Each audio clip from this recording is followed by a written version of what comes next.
What is a transition? A transition is the services that activities that prepare students with disabilities to move from school to post-school life. These activities must be based on the student's needs, preferences, and interests and shall include needed activities in the following areas: instruction-related services, community experiences. When I got to observe the PACT program, we at first went to lunch in a social setting. They allowed the kids to order their own food if needed help. Then we went back to the classroom to clean the classroom. But the way their classroom is set up is they have like the kitchen area and then they have the home area. And basically, it's just teaching them the skills that they actually need.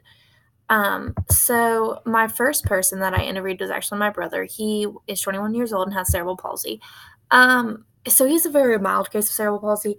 So they didn't really include him in transition programs. The only reason he got to do it his last year, his senior year, because he didn't go like the 4 years and then 4 more years because he'll be 21 or whatever. He got to actually being in a senior year, which it benefited him. However, it would have been a lot better if he would have got to actually be in it as long as he could. And we've noticed today that he actually has some issues with this as well.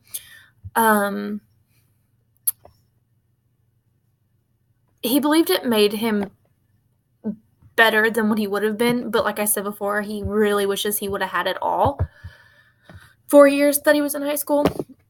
The second person I interviewed, she's a parent of a kid with autism, and basically, she really didn't think her daughter was going to be able to live on her own. She thought she was going to depend on her for everything. And they didn't really do the school didn't do anything for her. Like the mom had to make it happen. The mom had to bring it up. The mom had to get her into the transition programs.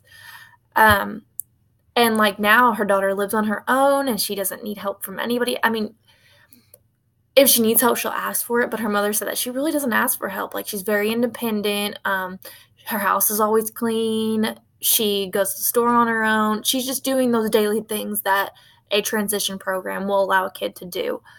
Her mom does believe that this has been the best thing for her. She, like I said before, she didn't think she was going to be able to live on her own. That's how bad off she was with her social skills and just being able to be in the world and go with the world that's moving around her. And I thought it was cool getting to see like the different points of views of people who went through transition. So Amanda's daughter, she got to be in it since like middle school. Like they started her transition program in middle school. My brother only having 1 year, I got to see those two sides. And I think every kid should go through a transition program if needed. And my brother was definitely one that needed it. It's just that he didn't get it till the last second. And some kids some parents, some kids, they might not even know that they have transition programs. And that's why you, as a special ed teacher, you need to be an advocate for these kids. Like these are going to be your children. You want them to be able to go out in the world and succeed. And that's only going to happen if we use transition programming for these issues. And I think that's all I have for this PowerPoint.